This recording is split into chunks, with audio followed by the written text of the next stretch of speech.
Alistair create this bounce house scenario, but unfortunately with the way that RNG have gone for here, I struggle to see in good scenarios where EDG are playing their composition properly, how they actually get the engage. I'm curious about the early game here because we've seen Gallios in the LPL. Heck, we saw Galio yesterday from Teach Amar and WE.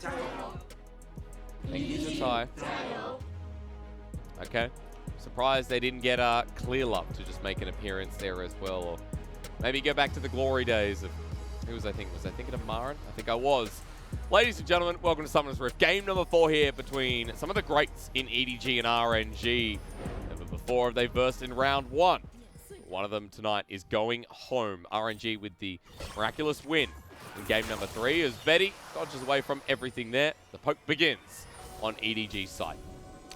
So where RNG need to find their success now with this composition is winning out in these early stages and then opting into a 1-3-1 where they can have Longxing and Xiaohu play in the side lanes. It's what we've seen a lot from WE, and it's what we'll need to see here from RNG as well. Because when it comes to team fights, this is what I'm harking on about, it is EDG are going to be so hard to lock down. And in that scenario, it's perfect for the EDG with this poke style of composition that they've gone for. Late invade. Is Lens available? No, it was already used. So they're going to be walking over a ward here. 120, here they come. Xiaohu's sitting close with Ming, and everyone's here. Trouble gets sent on out, and EDG, again, no clearance tools. If they don't know they're standing here, Ming finds a binding. Xiaohu, he started the W, so he can flash and then shield a Durand, and he does! Over to 4 people! Junja has the bonus flash as well. Longxing is here, matching it. Junja walking away at the Graves. Audi with a good knockup and flashes away as well. While Longxing goes a bit too deep. EDG now have the damage and have the first blood. Ming away as well. And you know what? This has just gone from bad to worse. RNG get hoisted by their own petard. And they're kiting back already in these fights, making it so difficult, even with the perfect engage from Xiaohu, for RNG to close the distance. And EDG have picked up 2 kills to start things off. If this was solo queue, you'd spam GG go next, but you got to play this one out, and it looks so good from Xiaohu's 4-man. It is spotted though by EDG, which is why you see the early flash away from Mako, and it's only Junja who's caught, who doesn't quite get hit by Longxing's Dark and Blade. And LD, starting with the Syrian charge, gets just as good a CC onto the enemy team, and EDG can run down RNG.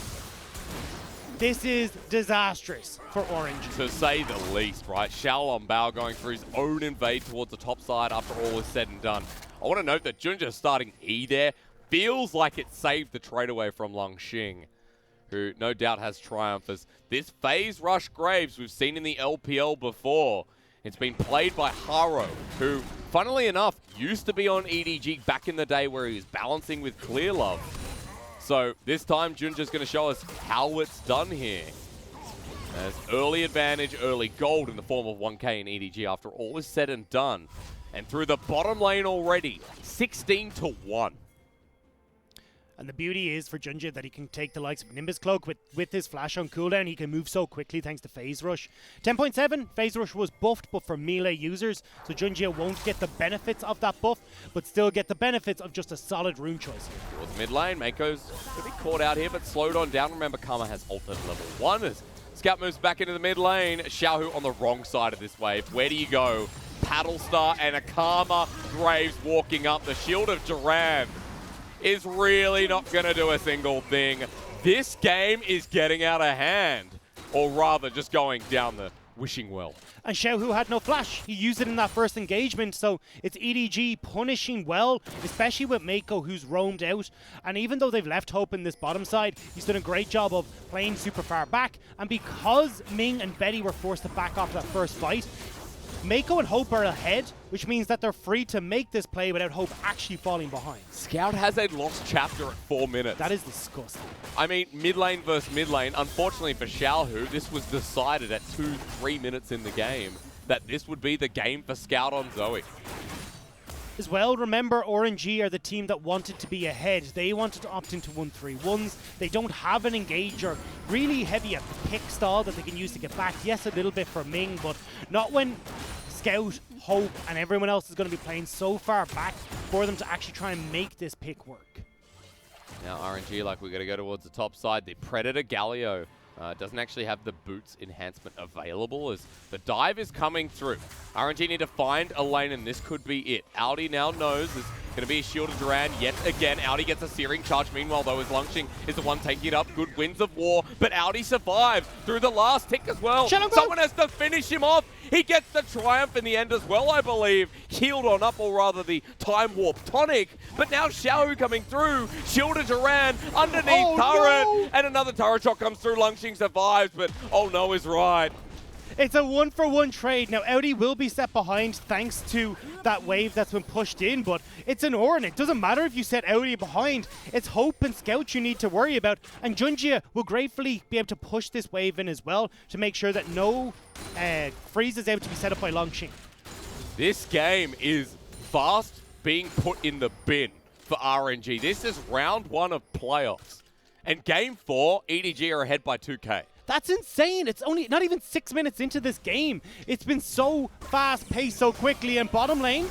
The poke comes through. Remember, these both shoot out some magical arrows. Look at Scout, though. Scout is still hovering here because Xiaohu had made the play topside. So that's where a lot of this damage and pressure is coming in onto Ming and Betty. And unfortunately, Ming, you're sitting level 3. You need to be careful.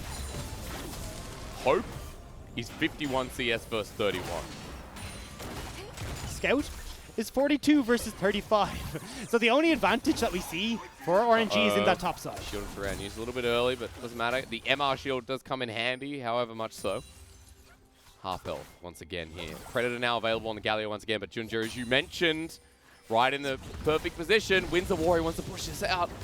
He's going to be walking forward into this. Level 6 Mako's here as well. Now they make the play. Okay, the fake barrier used. Forward he goes. Trouble doesn't land though, so end of the line is going to be exactly that. Xiaohu gets away. A lot of damage on towards Xiaohu, and again we're seeing this pressure from EDG towards the mid laner. And if Xiaohu is consistently being put behind, losing waves, half-healthed across the board, they can try and use this ultimate from Xiaohu to influence these early waves, and EDG are looking to try and keep themselves safe from this Galio in the early stages. Junjia going in aggressively here. Dark Binding going to be dodged away from, but the respect's paid here to the Graves. Red buff given up. Mako now constantly roaming here with the jungler. We have moved back many seasons. As Junjia going to take this away and back to the bottom lane with Mako, because Hope was already pushing up anyway. He didn't need his support. And the question is, how far back are we going? Are we going to 2018, whereas RNG, who were able to win out in this series? Are we going back further, where EDG were the ones crowned victorious in the last playoff games that we saw? EDG now pushing forward. Hope in an opposition. Yeah, he doesn't have the ultimate available. Poke comes through from Betty as well, all the same. Scout gets found out as well. It's a miracle. Every time EDG don't get a kill, it is a miracle for RNG, but Shalamba has to burn the flag up towards that red buff. But it's EDG that are forcing RNG into these strange positions. Now, though, on the bottom side, Hope needs to run. Out, slowed on down. He has to flash, but maybe not worth it here. Betty matches it with Ming, but into the alcove. Xiaohu joins as well. Make up for the slow, but flashing away from Ming. As Hope tries to sneak into the brush, he's waiting for his team to arrive. Mako's still alive. Junjia flashes on the back end. This is messy, and Xiaolong Bao needs the frozen domain, but he lives. Hope walks through the alcove and makes it happen, and Junjia cleans up the rest. A 2-for-1, but EDG still win out. Hope and Mako played that so well in keeping this Trundle off of the AD carry. And we talked about Hope being the lowest deaths in the league. It's plays like that, which is why he's so difficult to take down. That's a bro support for you as well. As we look towards the top side, the Infernal Chains are there. Audi not going to get pulled in with a thankful bellows breath, as Longxing trying to exert the pressure wherever he can. So this is where it looks like it's disastrous for EDG, but somehow Hope manages to get into this alcove, and Mako keeping Ming at bay, forcing the RNG support back, then putting damage onto Betty, so he's forced back.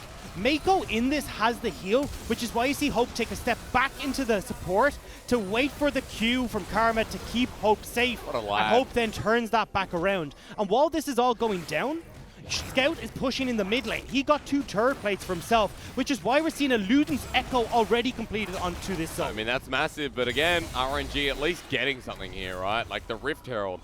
Every time RNG pick up anything in this game, I'm going to compliment them, because this one, again, should be right in that bagged up trash can. All EDG need to do is tie the knot. But RNG still holding on here at the 9-minute mark with Rift Herald, as mentioned, picked up. Hopefully some gold in one of these lanes. Maybe over to Longxing. The Rift Herald, I imagine, will be tried to use on this bottom side of the map. Betty is the real source of damage for them, and you want to try and get Betty as well, starting to get a bit of gold into him because he's going to be the wave clear for the mid lane if we're looking at this 1-3-1 style. But EDG do not want to let up. They are moving already down towards the bottom side to try and make more plays on the flashless RNG bot lane. Ming's already died twice. He doesn't want to go down that route yet again. Here comes Scout, even over a ward. Dodging away. That was the W damage and auto from Scout. Battlestar would have surely killed the level 5 as full time used, but that means he's immobilized for the time being. End of the line with a nice piercing arrow. Hope with another. And now EDG give their AD carry a bit more turret plating. Yeah, and Xiaolong Bao can answer for this play in the top side of the map, but gold into the hands of Longxing is not really where you want this to be. Unless Longxing can take over a side lane, which he's still a fair bit off of, then maybe it can become useful, but Audi should be fine even just getting a bunch of armor to sit in the side lane, push out against Longxing, and it's going to be way too difficult for Aatrox to set up the tempo advantage to push side lanes because of how far ahead the rest of EDG's map is. First turret blood. Rift Herald going to get another shove here though. Audi holding on. You can see Scout off on the wings. Inner turret won't go down after that, and Audi to clear out the wave. While pings are going down here from EDG to start up this Cloud Dragon at 11 minutes in. TP from Hope to get him back towards lane as well, so you're going to have a 4-man unit of EDG here. Audi and Longxing both have their TPs to get here, but Longxing off of that back is in a much better position with the Black Cleaver completed. So maybe RNG, if they can find this quick fight, could turn it in their favor, but unfortunately the ward isn't quite there for Longxing to move over with. Biggest if right now. Look across the board. 20 CS lead here for Junja, who spotted out in the Cloud Dragon, but clears out the rest of the vision, doing his due diligence and then moving back to the objective. He does this one pretty quick as well, with Warriors already picked up. So now, we continue forward here for EDG, and we look towards the bottom lane that still has a 30 CS lead, mid with 20 as well. And 10% CDR on the ultimate. Betty says, or rather Hope says, thank you very much. Scout as well. Going to be picking up this blue buff here, so now again we can start to see EDG going back to trying to force advantages through the lanes that are winning for them right now. Hope can poke very aggressively, Scout can do a good job of forcing back Xiaohu, and when you've got Junja running between these two lanes, you've always got to be careful. Predator going to be used by Xiaohu just in time as the binding does connect here on the AD carry. Hope doesn't have the flash available, and that's a shutdown, unfortunately going to Ming, but a shutdown all the same. Thought he was safe when we saw that the rest of EDG were forcing Xiaohu back, but one pillar, one bind, one kill for RNG, and now EDG forced back. EDG losing a little bit of golden experience, and it's RNG who are starting to get back a little bit of that control. We saw him here. Okay, so he pathed up. Oh no. Yeah, not sure where he was off to in that case. That's a Hope mistake, and I mean Hope again. Like Game 3, we saw Audi make a couple of errors. We saw just then Hope pretty much make his first mistake or two of the series so far. So chinks in the armor here, you can see from the side of EDG. And now we wait, because I'm surprised that RNG is still in this game. This only 1k gold lead now. Well, that's the thing. It's a lot of that is going to be on the top laner here. Look at the difference here. You've got a 50 CS lead going over towards Longxing. He's got the level advantage early there for himself as well, but definitely that turret plate is going to help out too. So just keep your eyes there to see if Longxing can take over in this side lane.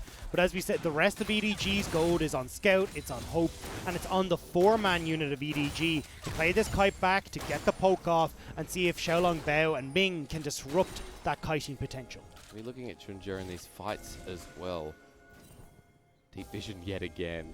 Xiaolong Bao probably sick of this Graves by now. As, yep, let's go bot again. Hey, look, it's been working so far. Why not? Xiaohu, though, has started to make his move down, trying to see if he can keep himself in ultimate range, but maybe looking to back off now as EDG not so concerned with how the bot lane is going. They're going to look mid instead. I mean, that's always the thing, isn't it? Even though Scout is roaming down a lot of these times, if Xiao gets half the distance, he can be there first with his ultimate available. So watch for that hero's entrance here. Junjin now here, so as this wave collapses, they want to be able to take the turret, Xiao Hu is moving, but again, this is where it gets dangerous. How can EDG kite back if Ming gets the bind? Both top laners are peeling back, waiting to TP in. Trouble Bubble will connect, and you can see EDG trying to pull out that TP. They flash on in, Ming gets a shackle on two here. It's Junjin locked on down, even with the phase rush as TP is coming through. Full time not great as Scout, already picks up one, but Lungxing, the most fed member, into the backline. Galio follows suit as well, but they've just walked into their doom. The Winds of War won't kill Scout. He's moving so damn fast. And EDG all survive with RNG kiting back. It's impossible for Betty to keep up. EDG scatter to the winds as the TP comes in from Longxing. They can turn on towards the Galio, on towards this Aatrox. They take them down, they get the towers, and that gold lead now sits at 3,000. Oh boy, we're back to square one here for RNG. It was a noble attempt. That earlier gold coming to bite them right in the butt. And this was a great call. They have that ward already set up in the pit, the alcove, so then Longxing can TP in, but unfortunately the bullet time isn't hitting onto multiple members, and Audie's in a far better position for his TP because he can zone Xiaolong Bao and Betty back. God. He's got Hope as well, who's turned his attention towards Betty with those piercing arrows to force the Misfortune completely out of the fight, so it ends up being a 2v5 when all is said and done. When a Zoe is in the middle of a fight and everyone's flashing, she flashes with you, right? Like, it's, watching Scout there was a bit of fun because he picked up quite a lot and kind of danced around. Survived on, like, less than 100 HP as well. 3-0 and 3. Already had the Luden Zekko. But now EDG with those big gold advantages pushing out Xiaolong Bao yet again. Scout says, give me blue. Thank you. Second Herald. This is either Bertha or Shelly. I don't know what Atlas calls it. I'm going to call that Reginald. Second Herald is a man for some reason. I don't know why. I'll leave you on that one there, but I do like when we look towards the items that have been completed here for EDG. Mako's got his Athene's and Holy Grail, so even if you do manage to get some of this poke to stick coming through from the likes of Betty's bullet time, quickly we'll be able to heal up, and it's about keeping this kite back and rotating health bars consistently strong for EDG. Well, Mako's being able to do such a good job when CCing and rooting people, getting the poke off his Q and those shields. There's no wonder that this Athene's and Holy Grail is going to do plenty of work for Mako. Power goes down as well. EDG now on the berth of 3 to 4K. Also, picking up Gerald there at the end means that Junja now has a lane to play through. Is RNG like, we need to get this Infernal? They will manage to pick this up again, though it's EDG who are going to trade across the map. Rift Herald goes down, and it's gold going into the hands of Scout. 3-0 and 3, a 350 gold bounty as well. Scout is going to be massive in this game. Share the gold around to the two most fed members. If that is gold above Xiaohu, I would believe that. 5,800 above right now, and going for another turret. I mean, there's no one here. EDG just get this for free. They might even get another run at this our top lane inhibitor turret as well. Well, Scout got our attention too. Yeah, because that's Zoe thing. Betty, run! Oh my god, collateral damage flashed away from. These guys shoot some bullets on the side of EDG. A mid lane went down while all that ruckus in the top lane was happening too. So now EDG, their siege potential starting to take on a new lease of life as that top lane turret goes down. And most importantly too, it's about forcing these waves in as deep as possible, because Longxing is trying to play this 1-3-1 or 1-4 situation on the bottom side or top side of the map. But if the waves are pushed in entirely to the RNG base, there's no threat for EDG to try and deal with. But I have a question for you. How the heck do you play as a Misfortune this game? Ming has one black shield that will time out. I mean, the damage is going to come through anyway, and Betty's in a world of hurt. So we're going to see this AD carry somehow find his path in this game 4. Well, the thing here for Betty is, when do you try and set up for a bullet time? EDG are playing this kite back where they don't really want to fight you, they just want to poke you out. So your range that you have with the bullet time is pretty much negligible because there's nobody that you're going to be hitting onto. So as long as EDG keep playing this poke style, Betty's going to be useless anyway. And maybe you got the black shield to stop that Call of the Forge God from hitting on top of you with the bullet time, but it doesn't really matter when all is said and done. EDG have stuck towards this red side of the jungle for so long. Hope's going to miss there from Hope onto Betty. Audi doesn't have TP. Lungxing, excuse me, almost up, but he is actually grouping mid as Scout hits another trouble bubble. Xiaohu coming in for the flank. Chains corruption doesn't land from Hope as Lungxing is behind EDG in a choke. Mako walking up with Junja, and Lungxing has been spotted out. Xiaohu was spotted as well, tried to use the Predator to get on towards Hope to try and stop this poke, but they can't close the distance. Even with the Chains of Corruption going wide, EDG got to do a good job of removing themselves from the situation. Now though, Xiaohu potentially walking towards top lane to try and threaten that tier 2. Isn't it funny? We don't get 200 years in pick and ban, we get the Misfortune and Varus instead, but we still get Zoe. As Scout, oh Ming! Okay, now they're forced off. Collateral damage blocked by Betty. He heals Ming, thankfully. Scout's still here though. Xiaohu's like, can I flank anymore? Probably not, sir. There goes the turret. And they can keep going here as EDG. There's no reason for them to let up, especially if Xiaohu shows in that top lane. But Xiaohu's caught between which way to go. His heart wants to go towards the top lane, but it's everyone on RNG calling him back to help out at the base. Hope's doing the same amount of damage here. A 5k gold lead now for EDG at 20 minutes. The Colonel says EDG. And folks, don't forget, even though Spring Championship points for Worlds went down here in this split, it's still important. If RNG lose this series and they're out in round 1, they have to make a finals run pretty much, or a semi-finals run at bare minimum to get into the regionals later in the year. Now, I know I'm getting a bit ahead of myself. I know that's later in the year itself, but that's what they could be staring down already. That's how important it is to not fall out in round 1 in Spring, because the points are just not there. And it's looking so difficult for them right now. 5,000 gold lead for EDG. The comp and the way that EDG have been executing this is so strong for them right now. As long as they don't throw it away by going towards the likes of a Dragon, grouping up and maybe giving this flank potential for Longxing, they should be totally fine. But the question is though, can they execute? This is sometimes where EDG struggle, but not this game so far. Not with that massive lead that's just been acquired. Longxing says, Audi, you're mine. This could be very boring, very fast, but Audi walks away.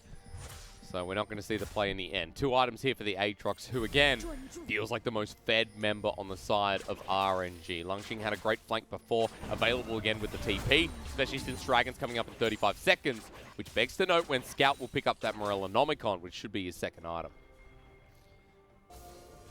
RNG trying to make the plays towards the top side.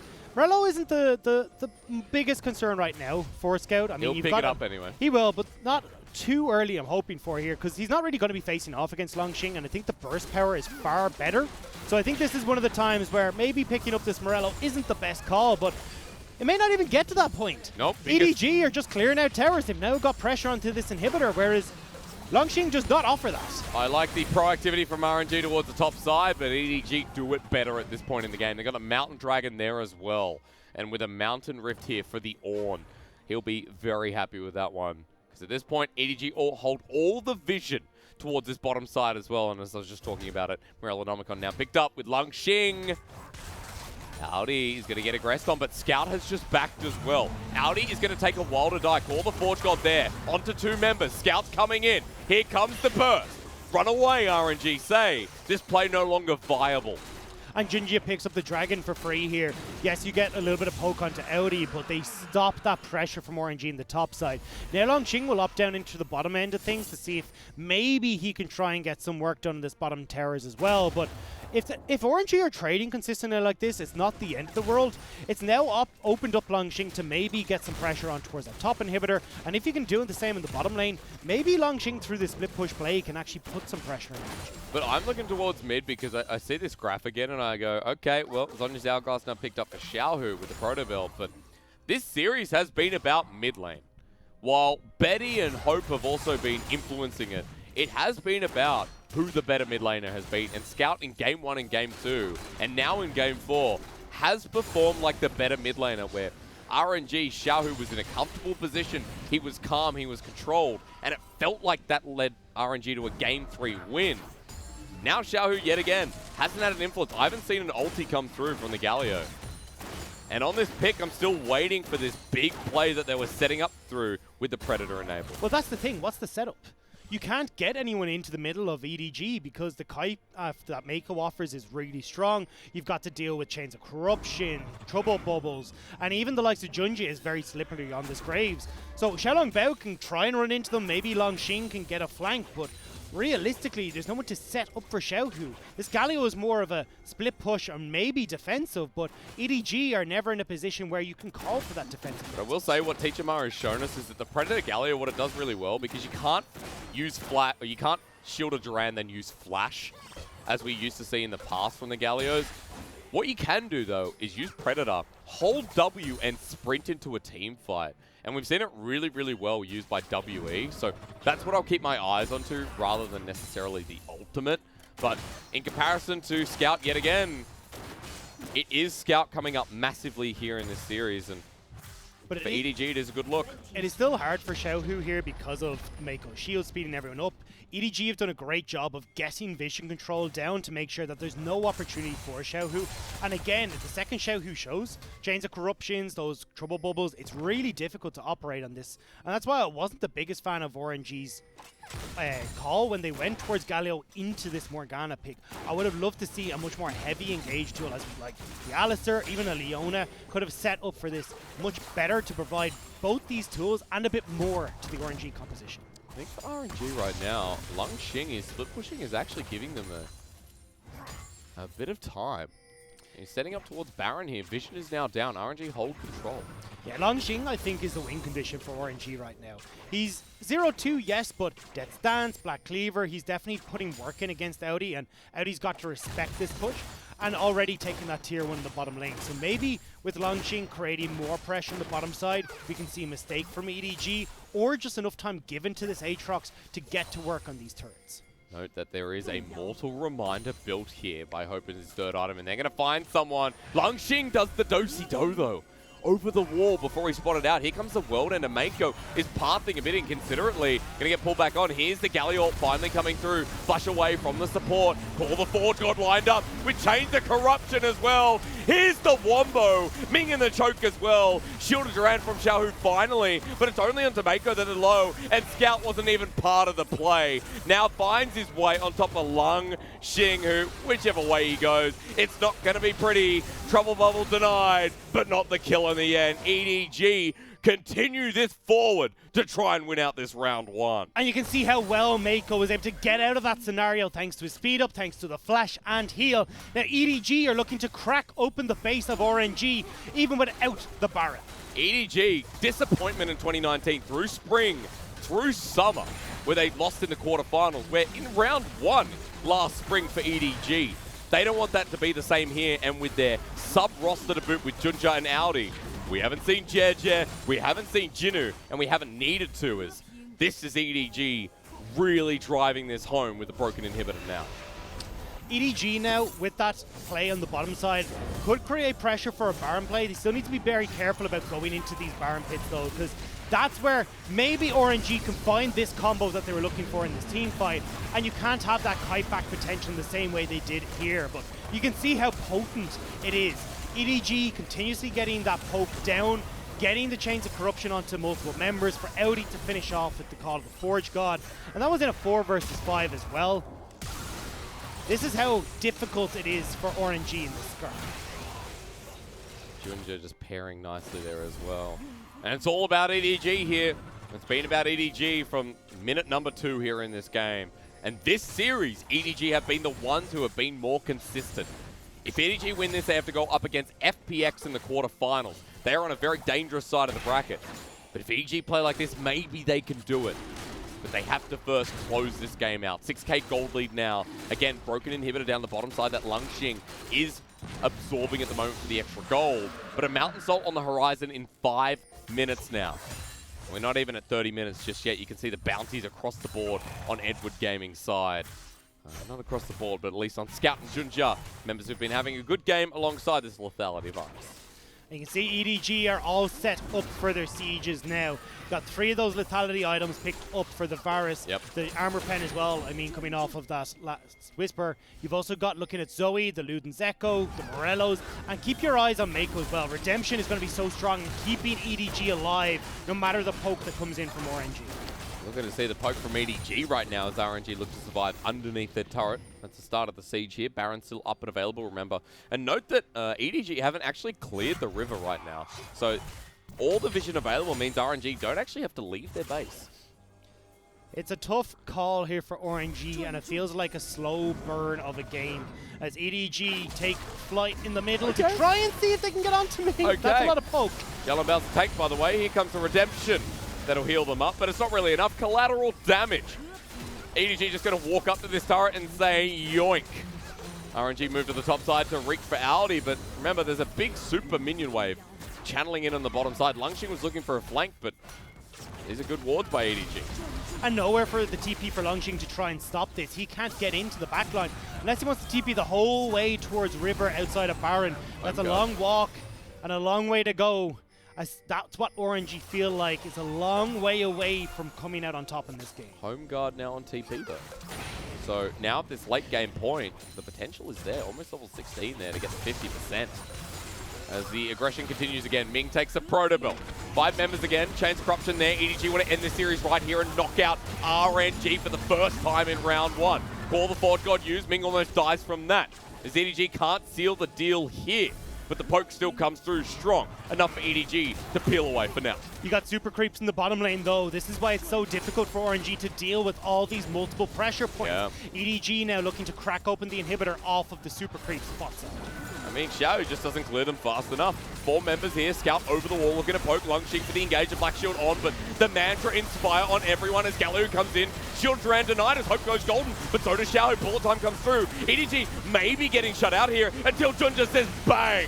Lungxing still healthy though in the world ender, but getting fought back. Scout is so fed, he flashes over the pillar, and Lungxing in the base, not even safe there. Audi collapsing as well, and this series has been EDG all the time. It might be theirs for the taking now. EDG once again kite back. They take themselves out of the grasp of RNG and put them one step closer to finals. The last defense for RNG. They're going to make a big run for finals, Dagda, but this team could potentially do it. Ming here against the Nexus as well with the first turret going down. Betty poked out. Xiaolongbao the same. Junja doing exactly that too. As Ming, Betty all flashing away. Low health bars for EDG, but now an exposed Nexus as RNG flash on top of them. Everyone getting so damn low. Scout to go golden. Betty surviving. RNG with the last defense. Might actually just have it here until the flash forward. Xiaolongbao though knows he has support from Lungxing. The hero's entrance, a messy end, because it's not ending now. Goodbye, Hope, and RNG hold on. They barely hold on. Nexus turrets gone, inhibitors exposed, and it feels like EDG have been thwarted once. We'll have to see if RNG can do it twice. Well, she ain't over yet, huh? Chat, put your seatbelts back on. Still on the ride. It's a ride that EDG are still fairly fully in command of though. See, despite the low health bars in EDG, they're able to pick off multiple members here. Mako doing a great job of, again, with these shields, keeping people nice and healthy, getting the Athenes working across multiple people, the Redemptions keeping people alive, and it's why EDG can stay for so damn long in these fights. I just love the individual play after play, right? And then Xiaolongbao's like, hey, I got a virus to kill, help me out with that, and eventually dies in the end. Now, RNG hold on. EDG only have a 5k gold lead, but a bare Nexus, 3 inhibitors all open, 2 for the taking, 1 still down through the mid lane. A Mountain Soul coming up here, Dagda, a Baron still standing there waiting. It is going to require another miracle hold for RNG to win this game. The good news for RNG though is the bottom lane, Inhib has respawned, so no super creeps there, so maybe if they can find a fight, they can start to crawl their way back in. He's walking into this one. The Justice Punch can't get him out. And RNG walking out of their base. Maybe a little bit too early. Lungxing has to walk away as well as Scout looking to poke them down once more. Trouble Bubble doesn't land. But now that Mountain Soul we're talking about is up and Scout doesn't need to be there. He's going to sit here and annoy them. And that's what Betty and Scout are trying to do. Poke and prod and push back RNG. Now EDG have turned over towards the Dragon. It's going to go down and there's nothing that they can do. And I love the way EDG are playing this. EDG aren't grouping up at these objectives, so to give the opportunity for RNG to collapse on them, instead they're playing the poke game, keeping RNG at arm's length and making them look a little bit foolish as they try to deal with all the poke on EDG. Look at Audi now. He has the Thorn Mail, the 2 Ornn upgraded items. Audi is thick with 5 Cs at this point. Level 16 on the Ornn. And again, I mentioned the Baron is still there and available, but look at Lungxing. Lungxing with the deepest flank as EDG head towards the base. Well, the problem is EDG are going bot lane. They're not going towards top side. So now Longxing is just out of position, gets spotted. So EDG know they're free to go for this. Okay. Well, this could be the best play or the worst at the same time. Onto the inhibitor. EDG know he's coming. He's going to walk over multiple wards. Burnt out is Xiao. Chains of Corruption land. Is Longxing going to be here when there's a team left at this point? Onto the backline. Spotted out yet again. Poked on down, and so are RNG. That was not good. And now EDG say, okay, we're going to go forward again. And it's the Shirelli's burn from Ming as well, so they can't collapse. More time there. The Galio ult into the backline as well. Xiaohu can get a big shield of Durant. RNG looking to hold on, but Hope still alive as well as the poke coming through from Scout. RNG using the all-in from Longxing, but Junja's alive as well. Petty finds one. RNG find another. Maybe it's not doomed at all, but Junja gets the kill. Turn around here with Hope still alive as well. It was so close. They're on their deathbed, and RNG tried everything. Ming's the only one alive. The inhibitor not even necessary as Audi TP's in for the win. Ming, say goodbye. That's it for you. For the first time ever, RNG are out in round 1. And EDG putting on such a stylish show here to 3-1 and move on to face FPX.